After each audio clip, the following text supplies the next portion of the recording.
ಅದರಿಂದ ಅವನು ಧನುರ್ಧರ ಧನುರ್ವೇದ ದಂಡ ದಮಯಿತ ದಮಃ ಅಂತ. ದಂಡ ಅಂದ್ರೆ ಪನಿಷ್ಮೆಂಟ್ ಸಂಸ್ಕೃತದಲ್ಲಿ. ದಂಡ ಅಂದ್ರೆ ಶಿಕ್ಷೆ. ಶಿಕ್ಷೆ ಅಂದ್ರೆ ಶಿಕ್ಷೆ ಅಲ್ಲ, ದಂಡ ಅಂದ್ರೆ ಶಿಕ್ಷೆ. ನಾವು ಹೇಳ್ತೇವೆ ಶಿಕ್ಷೆ ಕೊಡೋದು ಅಂತ ಹೇಳ್ತೇವಲ್ಲ. ಶಿಕ್ಷೆ ಅಂದ್ರೆ ಸಂಸ್ಕೃತದಲ್ಲಿ ಶಿಕ್ಷೆ ಕೊಡೋದು ಅಂದ್ರೆ ಪೂರ್ಣ ಪ್ರಮಾಣದಲ್ಲಿ ಪನಿಷ್ಮೆಂಟ್ ಅಂತ ಅರ್ಥ ಅಲ್ಲ. ಶಿಕ್ಷೆ ಅಂದ್ರೆ ಶಿಕ್ಷಣ, it's A kind of training. ಶಿಕ್ಷಣ ಕೊಡುವುದು. ಶಿಕ್ಷೆ ಅಂದ್ರೆ ಶಿಕ್ಷಣ. ಅದು ಏನಾಯ್ತು ಅಂದ್ರೆ ಇವತ್ತು ಶಾಲೆಯಲ್ಲಿ ಕೊಡುವುದು ಶಿಕ್ಷೆಯೇ, ಶಿಕ್ಷಣ ಅಲ್ಲ. ಆದ್ರಿಂದ ಅದಕ್ಕೆ ಅರ್ಥ ಬಂತು. ಶಾಲೆ ಹೋಗುವ ಮಕ್ಕಳು ಅದೊಂದು ಶಿಕ್ಷೆ. ಶಾಲೆ ಹೋಗುವುದು ಅಂದ್ರೆ ಒಂದು ಶಿಕ್ಷೆ, ಆ ಪಾಠ ಕೇಳುವುದು ಅಂದ್ರೆ ಒಂದು ಶಿಕ್ಷೆ.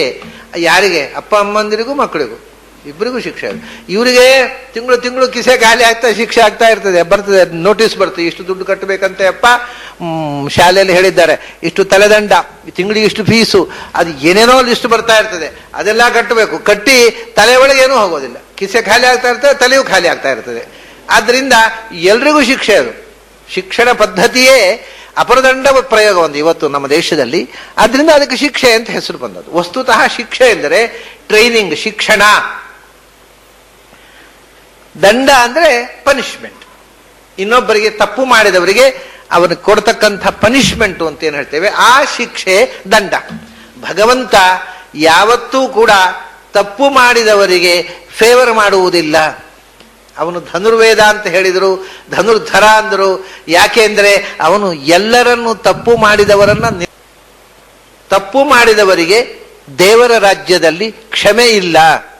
ಅವನು ದಂಡಯತೀತಿ ದಂಡ. ತಪ್ಪು ಮಾಡಿದವ ಆ ತಪ್ಪಿಗೆ ತಕ್ಕಂಥ ಫಲವನ್ನ ಅನುಭವಿಸಲೇಬೇಕು. ಹಾಗೆಯೇ ಒಳಿತು ಮಾಡಿದವನು ಅದಕ್ಕೆ ಫಲವಾಗಿ ಒಳಿತನ್ನು ಅನುಭವಿಸಲೇಬೇಕು. ಯಾವುದನ್ನು ಮಾಡಿದ್ದನ್ನ ಇರೇಸ್ ಮಾಡಲಿಕ್ಕೆ ಬರುವುದಿಲ್ಲ. ಕರ್ಮ ಸಿದ್ಧಾಂತ ಅಷ್ಟು ನಿಷ್ಠುರವಾಗಿದೆ. ಏನು ಮಾಡಿದೇವೋ ಅದನ್ನು ನಾವು ಅನುಭವಿಸಬೇಕು, ಏನು ಬಿತ್ತಿದೇವೋ ಅದನ್ನು ನಾವು ಬೆಳೆಯಬೇಕು, ಅದನ್ನೇ ನಾವು ಬಿತ್ತಿದ್ದೊಂದು ಬೆಳೆಯೋದೊಂದು ಆಗುವುದಿಲ್ಲ. ಅದರಿಂದ ಅವನು ತಪ್ಪು ಮಾಡಿದವರನ್ನ ಶಿಕ್ಷೆಗೆ ಗುರಿಪಡಿಸುವಲ್ಲಿ ದಾಕ್ಷಿಣ್ಯ ಇಲ್ಲದವ, ಅದನ್ನ ಅವನು ದಂಡ. ಆದ್ದರಿಂದಲೇ ದಮಯಿತ ದಮಃ.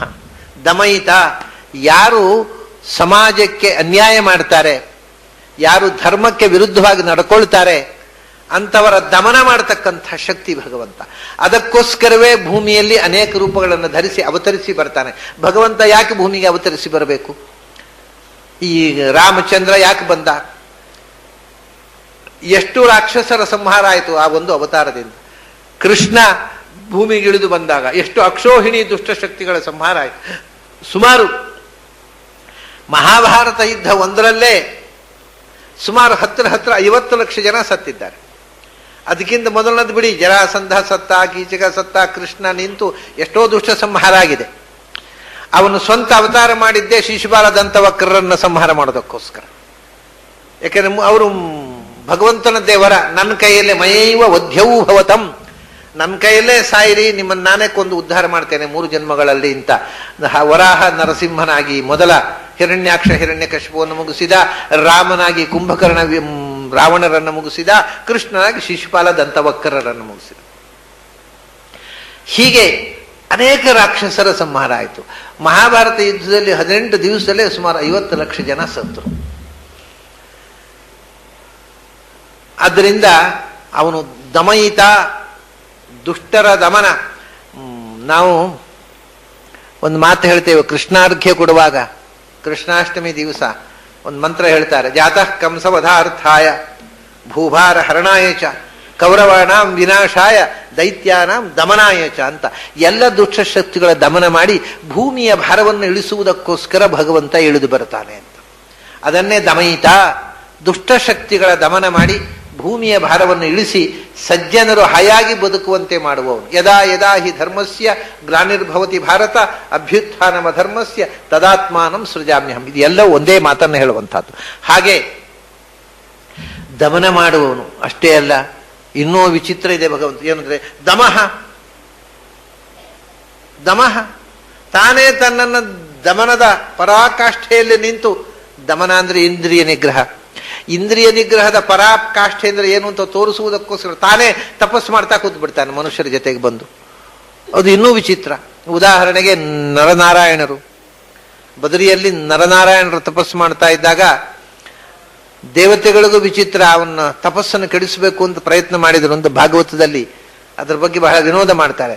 ಈ ಯಾವಾಗಲೂ ಕಾಮವನ್ನ ಗೆಲ್ಲುವುದು ಅಷ್ಟು ದೊಡ್ಡ ಕೆಲಸ ಅಲ್ಲ. ಯಾಕೆಂದ್ರೆ ಗೆಲ್ಲಿಕ್ಕೆ ಆಗದೆ ಇದ್ರು 60 ದಾಟಿದ ಮೇಲೆ ತನ್ನಷ್ಟಕ್ಕೆ ಹೋಗುತ್ತೆ ಅದು. ಇವ್ರು ಗೆಲ್ಲಬೇಕಾಗಿಲ್ಲ, ನಡೆಯೋದಿಲ್ಲ, ಮತ್ತೆ ತಾಕತ್ತಿಲ್ಲದೆ ತನ್ನಷ್ಟಕ್ಕೆ ಹೋಗುತ್ತೆ ಅದು.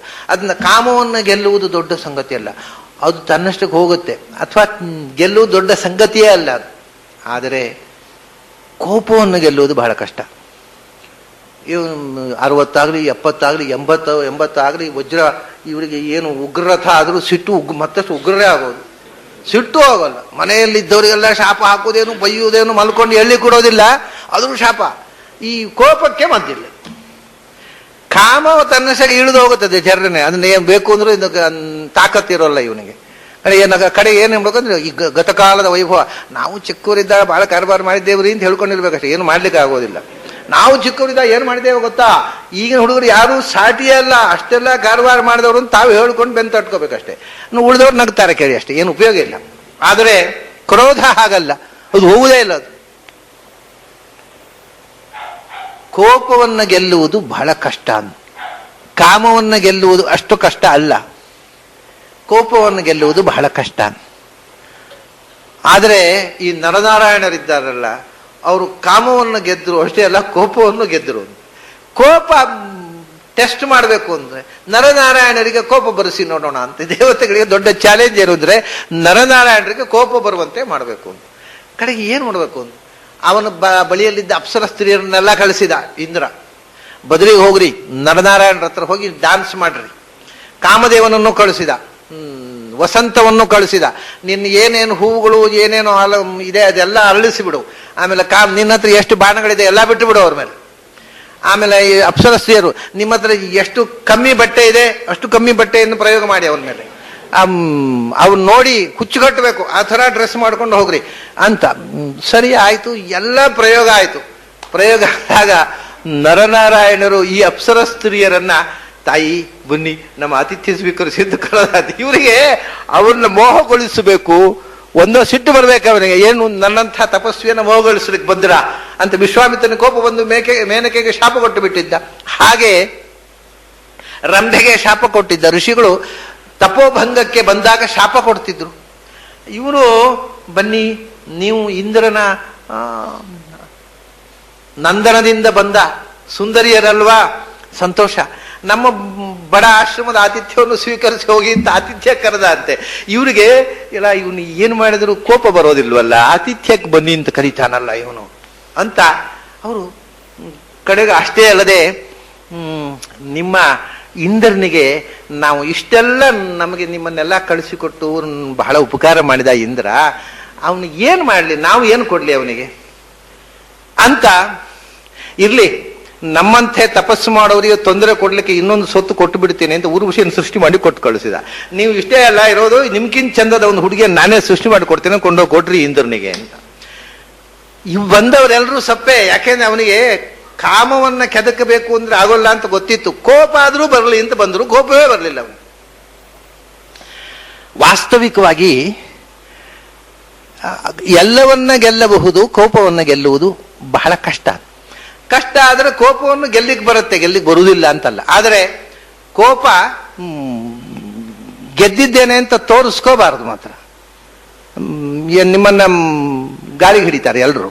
ಆದ್ದರಿಂದ ಕೋಪ ಇಲ್ಲದೇ ಇದ್ರು ಮಹಾಕೋಪಿಷ್ಠರ ಹಾಗೆ ನಡ್ಕೊಂಡು ಬಿಟ್ರೆ, ಅಯ್ಯೋ ಅವ್ರಿಗೆ ಭಯಂಕರ ಕೋಪಪ್ಪ, ಅವರು ಸುದ್ದಿ ಬೇಡ ಅಂತ. ಕೋಪ ಇರಬಾರದು, ಆದ್ರೆ ಕೋಪ ಇದ್ದವರ ಹಾಗೆ ಇರಬೇಕು. ಕೋಪ ಒಳಗಿಂದ ಇರಬಾರದು, ಹೊರಗಿಂದ ಇರಬೇಕ್ರಿ. ಇಲ್ಲದೆ ಇದ್ದರೆ ನಿಮ್ಮನ್ನು ಯಾರು ಲಕ್ಷ್ಯವೇ ಮಾಡೋದಿಲ್ಲ, ಗಾಳಿಗೆ ತೂರಿ ಬಿಡ್ತಾರೆ. ಮಕ್ಕಳು ಕೋಪಿಸಿಕೊಳ್ಳದೆ ಇದ್ರೆ ಮನೆಯಲ್ಲಿ ನಮ್ಮ ಹೆಂಡತಿ ಮಕ್ಕಳು, ಅಯ್ಯೋ ನಮ್ಮ ಯಜಮಾನ್ರ ಅವ್ರೇನು ಉಪಯೋಗ ಇಲ್ಲರಿ ಇರ್ತಾರೆ, ನೀವು ಎಂದು ಹೆದರಬೇಡಿ ಅಂತಾರೆ ಕಡೆ. ಅದರಿಂದ ಕೋಪ ಇರಲೇಬಾರದು. ಆದರೆ ಕೋಪ ಇಲ್ಲ ಅನ್ನೋದು ಇನ್ನೊಬ್ಬರಿಗೆ ಗೊತ್ತಾಗಲೇಬಾರದು. ನಿಜವಾಗಿ ಕೋಪ ಇರಬಾರದು. ಕೋಪ ಬೇಕಾಗಿಯೂ ಇಲ್ಲ, ಕೋಪದ ನಾಟಕ ಮಾತ್ರ ಸಾಕಾಗತ್ತೆ. ಬೇಕಾಗೋದು ವ್ಯವಹಾರದಲ್ಲಿ ಕೋಪದ ನಾಟಕ ಹೊರತು ಕೋಪ ಅಲ್ಲ. ನೀವು ಕೋಪಿಷ್ಠರ ಹಾಗೆ ನಟಿಸಿ ಬಿಟ್ರೆ ಕೆಲಸ ಆಗಿಬಿಡುತ್ತೆ.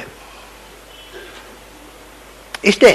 ಹಾಗಾಗಿ ನರನಾರಾಯಣರು ಅವ್ರನ್ನ ಸೋಲಿಸಬೇಕು ಅಂತ ಪ್ರಯತ್ನ ಮಾಡಿದರೆ ಕಾಮಕ್ರೋಧಗಳನ್ನು ಗೆದ್ದವರು ಪೂರ್ಣ ಪ್ರಮಾಣದಲ್ಲಿ ಗೆದ್ದವರಾಗರು. ಅದನ್ನೇ ದಮಃ ಅಂತ. ದಮಃ ಅಂದರೆ ಕಾಮಕ್ರೋಧಗಳನ್ನು ಗೆಲ್ಲುವುದಕ್ಕೆ ದಮ ಅಂತ ಹೇಳೋದು. ದಮ ಇಂದ್ರಿಯ ನಿಗ್ರಹ, ನಮ್ಮ ಇಂದ್ರಿಯದ ಎಲ್ಲ ಚಾಪಲಗಳನ್ನು ಗೆಲ್ಲುವುದು. ಭಗವಂತನಿಗೆ ಇದೊಂದು ಕ್ವಾಲಿಟಿಯೇ ಅಲ್ಲ. ಯಾಕೆಂದ್ರೆ ನಾವು ಭಗವಂತನನ್ನ ತಿಳಿಯುವುದಕ್ಕೋಸ್ಕರ ನಾವು ಇಂದ್ರಿಯ ನಿಗ್ರಹ ಮಾಡಬೇಕು. ಭಗವಂತ ಯಾಕೆ ಇಂದ್ರಿಯ ನಿಗ್ರಹ ಮಾಡಬೇಕು? ಆದರೆ ನಮಗೋಸ್ಕರ ಇಂದ್ರಿಯ ನಿಗ್ರಹ ಅಂದ್ರೆ ಸನತ್ ಕುಮಾರ ರೂಪದಿಂದ, ನರನಾರಾಯಣ ರೂಪ, ಅನೇಕ ರೂಪ, ಕಪಿಲ ರೂಪದಿಂದ, ದತ್ತಾತ್ರೇಯ ರೂಪದಿಂದ ಅನೇಕ ರೂಪಗಳನ್ನು ತಾನು ತೊಟ್ಟು, ಅದಕ್ಕಿಂತಲೂ ವಿಚಿತ್ರ ಋಷಭ ರೂಪದಿಂದ, ಋಷಭ ನಾಮಕನಾಗಿ ಭಗವಂತ ಅವತರಿಸಿದ. ಇಡೀ ದೇಶವನ್ನ ಚಕ್ರವರ್ತಿಯಾಗಿ ಆಳಿದ. ಒಬ್ಬ ಚಕ್ರವರ್ತಿಯಾಗಿ ಆಳಿ ಕೊನೆಗೆ ಇಂದ್ರಿಯ ನಿಗ್ರಹದ ಪರಾಕಾಷ್ಠೆಯನ್ನು ತೋರಿದಂತಹ ವಿಚಿತ್ರ ಅವತಾರ ಅದು. ಏನು ಮಾಡಿದ? ಮಗರಿಗೆ ರಾಜ್ಯ ಕೊಟ್ಟ, ಹೊರಟೋದು. ಅದು ಎಲ್ಲ ರಾಜರು ಮಾಡ್ತಾರೆ, ಇವನು ಹಾಗಲ್ಲ. ಮಗರಿಗೆ ರಾಜ್ಯ ಕೊಟ್ಟ, ಹೊರಡುವಾಗ ಅಪ್ಪ ಇದು ಅರಮನೆದು ತಗೋ ಅಂದ. ಕಿರೀಟ ತೆಗೆದಿಟ್ಟ, ಕುತ್ತಿಯಲ್ಲಿದ್ದದ್ದು ವಜ್ರ ವೈಡೂರಿ ಆಭರಣ ಎಲ್ಲ ತೆಗೆದಿಟ್ಟ. ಅದು ಕಾಡಿ ಹೋಗುವಾಗ ಮತ್ತೆ ಕಿರೀಟ ಕಟ್ಕೊಂಡು ಹೋಗಿ ಅಲ್ಲಿ ನಾಟಕ ಆಡ್ಲಿಕ್ಕೆ ಉಂಟ, ಬೇಡ, ಇಟ್ಟ. ದೊಡ್ಡ ಸಂಗತಿ ಅಲ್ಲ. ಅಷ್ಟೇ ಅಲ್ಲ, ಎಲ್ಲ ತೆಗೆದಿಟ್ಟ. ಆಮೇಲೆ ಉಟ್ಟ ಬಟ್ಟೆಯನ್ನು ತೆಗೆದ. ಇದು ಅರಮನೆಯ ಸೊತ್ತಲ್ವಾ, ಇದು ನನಗೆ ಬಿಡಪ್ಪ ಈಗ ಅಂತ ಉಟ್ಟ ಬಟ್ಟೆಯನ್ನು ತೆಗೆದಿಟ್ಟ, ಬತ್ತಲಾಗಿ ಹೊರಟು ಹೋದ. ಅಂದರೆ ಇದು ತ್ಯಾಗದ, ನಿಸ್ಪೃಹತೆಯ, ಇಂದ್ರಿಯ ನಿಗ್ರಹದ ತುದಿಯನ್ನು ತೋರಿಸಿದ ಅವತಾರ. ಎಲ್ಲ ಬಟ್ಟೆ ಕಳಿಸಿ ಬತ್ತಲೆಯಾಗಿ ಹೋದ. ಏನು ಒಂದು ಅರಮನೆಗೆ ಸಂಬಂಧಪಟ್ಟ ಒಂದು ಕಡ್ಡಿ ಚೂರು ಮೈಯಲ್ಲಿ ಇರಬಾರ್ದು, ಎಲ್ಲವನ್ನು ತ್ಯಾಗ ಮಾಡಿ ಬೈಯಲ್ಲಿ ಹೋದ. ಜನ ಏನ್ ತಿಳ್ಕೊಂಡ್ರು? ಏನ್ ಸ್ವಾಮಿ, ನಿನ್ನೆ ಚಕ್ರವರ್ತಿ, ಇವತ್ತು ಒಂದು ಸುತ್ತು ಕಮ್ಮಿ, ಬಟ್ಟೆ ಬಿಟ್ಟು ತಿರುಗುತ್ತಾ ಇದ್ದಾನೆ ಬೀದಿಯಲ್ಲಿ. ಜನರ ಮಟ್ಟ ಅಷ್ಟೇ ನೋಡಿ. ಇವತ್ತು ಒಂದು ಸುತ್ತು ಕಮ್ಮಿ, ಬಟ್ಟೆ ಬಿಚ್ಚಿಕೊಂಡು ತಿರುಗಾಡ್ತಾ ಇದ್ದಾನೆ ಅಂತ. ಬಟ್ಟೆ ಬಿಚ್ಚಿ ತಿರುಗುವುದು ಹುಚ್ಚರು ತಿರುಗುತ್ತಾರೆ, ಬಹಳ ಎತ್ತರಕ್ಕೇರಿದವರು ಬಟ್ಟೆ ಬಿಚ್ಚಿ ತಿರುಗುತ್ತಾರೆ ಅನ್ನೋದು ಗೊತ್ತಾಗೋಲ್ಲ ಜನರಿಗೆ. ಅವನು ಬಟ್ಟೆ ಬಿಚ್ಚಿ ತಿರುಗಿದ. ಯಾಕೆಂದ್ರೆ ಆ ಬಟ್ಟೆ ಅರಮನೆಯ ಸೊತ್ತು, ನಾನು ಎಲ್ಲವನ್ನು ತ್ಯಾಗ ಮಾಡಿ ಹೋಗೋನಿಗೆ ಬಟ್ಟೆ ಬೇಡ ಅಂತ. ಹೀಗೆ ಇದು ದಮ, ಇಂದ್ರಿಯ ನಿಗ್ರಹದ ಪರಾಕಾಷ್ಠೆಯನ್ನು ತೋರಿಸುವವರು ಯಾವುದು ಋಷಿಗಳಲ್ಲ, ಸ್ವಯಂ ಭಗವಂತ. ಆ ಎತ್ತರಕ್ಕೆ ಯಾವ ಋಷಿಗಳು ಏರುವುದಾಗಲಿಲ್ಲ. ಅದರಿಂದ ದಂಡೋ ದಮ ದಮಃ. ಅದರಿಂದ ಎಲ್ಲ ವಿಷಯದಲ್ಲೂ, ತಪಸ್ಸಿನ ವಿಷಯದಲ್ಲಿ, ಇಂದ್ರಿಯ ನಿಗ್ರಹದ ವಿಷಯದಲ್ಲಿ, ಕಾಮಕ್ರೋಧಗಳನ್ನು ಗೆಲ್ಲುವ ವಿಷಯದಲ್ಲಿ, ಎಲ್ಲ ವಿಷಯದಲ್ಲೂ ಅಪರಾಜಿತ. ಅವನನ್ನು ಸೋಲಿಸಿದವರಿಲ್ಲ. ತಪಸ್ಸಿ ಕೂತರೆ ಎಲ್ಲರಿಗಿಂತ ಜೋರು ತಪಸ್ಸು ಮಾಡೋನು ಅವನೇ. ಅವನನ್ನು ಹೋಲಿಸಬೇಕು ಅಂತ ನಾವು ತಪಸ್ಸು ಮಾಡಿದರೆ ನಮ್ಮನ್ನು ಮೀರಿಸೋ ತಪಸ್ಸು ಅವನದ್ದು. ಎಲ್ಲದರಲ್ಲೂ ನಮ್ಮನ್ನು ಸೋಲಿಸಿಬಿಟ್ಟ ಅವನು ಅಪರಾಜಿತ. ಅವನನ್ನು ಸೋಲಿಸುವ ಹುಟ್ಟಲಿಲ್ಲ. ಅದು ಪರಾಜಿತನಲ್ಲ, ಆದರೆ ಅವನು ಪರಾಜಿತನಾಗ್ತಾನೆ. ಭಗವಂತ ಪರಾಜಿತನಾಗ್ತಾನೆ. ಯಾರಿಗೆ? ಯಾರು ಭಗವಂತನನ್ನು ಭಕ್ತಿಯಿಂದ ಒಲಿಸಿಕೊಳ್ತಾರೆ ಅವರಿಗೆ ಸೋಲ್ತಾನೆ ಅಷ್ಟೇ. ಅಹಂ ಭಕ್ತ ಪರಾಧೀನ, ನಾನು ಭಕ್ತರಿಗೆ ಮಾತ್ರ ಸೋಲ್ತೇನೆ ಅಂತ